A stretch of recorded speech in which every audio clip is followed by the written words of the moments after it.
What's up YouTube? Welcome back to the channel. Don't forget to hit the like, share, subscribe button, hit the notification bell if you want to see more content like this. Don't forget to leave a comment in the comment section down below because today's video is ripe for comments. So what have we got today? Another article that I saw online, and when I saw it, it actually made my eyes roll.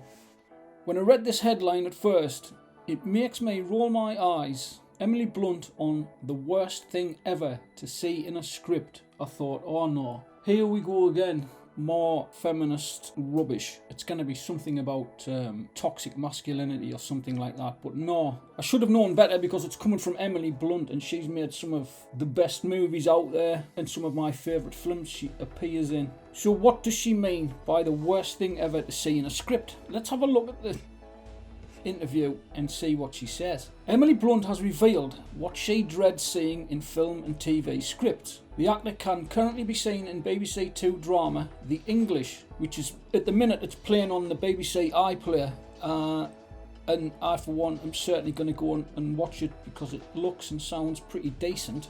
So she stars as a woman on a revenge mission in 1890s America when it was still pretty much the wild wild west, I'm guessing. So she collides with Chaska Spencer's Eli Whip. He's a Pawnee-born ex-US Army officer on an adventure of his own. So got a 4-star review for The Independent. Nick Hilton wrote that the series is pure, delicious American cheese that at its best feels like a Coen Brothers creation. And that is quite a high accolade in itself, if he thinks it's been made by the Coen Brothers, because they made some of the greatest films known to man as well. Go and check them out. Highly recommend.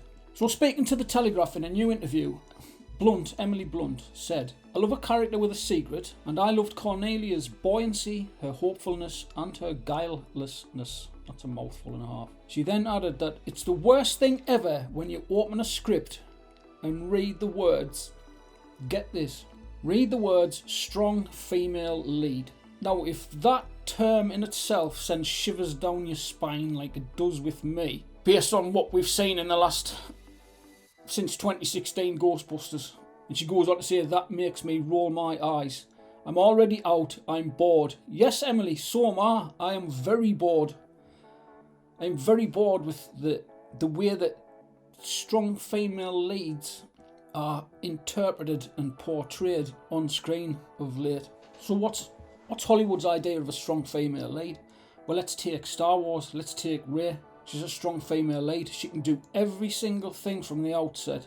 She's what's known as a Mary Sue. She can do everything, she can be everything, she can beat everyone. She knows how to use everything and do everything, and she's amazing from the outset, which isn't a compelling character. She has no flaws, she has no struggles, she won't take any information from a man because man bad. She doesn't really work as a team because she can do everything and everyone relies on her to do everything. So it is the most boring character you could possibly imagine. Terminator Dark Fate, that was awful. Charlie's Angels, don't get me started. They blamed men for the failure of Charlie's Angels. Women can do anything. They did the same with Ocean's 8. They blamed men for the failure for not going to see it. What if we could make all this go away? Charlie's Angels did nothing but just treat men like idiots and put them down to elevate the character of the Angels, which is boring. The 355 bombed. Ghostbusters 2016, don't even get me started. I've tried twice to watch that film and I got about 6 minutes in each time and just horrible. The remake of Mulan. If you go back and watch the cartoon Mulan, it's amazing. She is flawed. She's a girl. She's struggling against the male environment. Her father doesn't believe in her. Her father thinks that she should stay where she is and just be a woman and stay in the house. She wants to go off and fight a war that's coming. So she strives and she struggles and she trains and she struggles and she falls. She gets back up. She struggles a bit more. She gets beat. She gets kicked all over by men. But does she give up? No. Does she fuck? She gets back on the horse. She strives and struggles until she hones her skills and becomes a warrior over a period of time. She's not just instantly amazing. This is what Emily Blunt is talking about. Strong female boring characters. The list is pretty endless as to the amount of shite that we've been fed over the last almost a decade now. It's pretty insulting to the way women actually work. I mean, if you want real strong female characters in as much as that they overcome obstacles no matter what they are to get the mission done to help their fellow man and fellow women.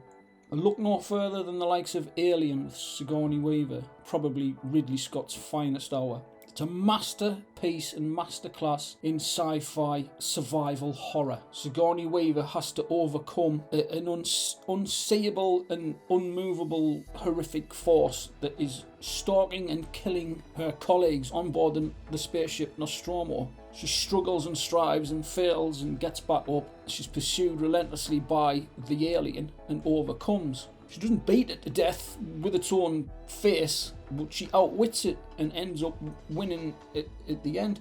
Wizard of Oz, Dorothy.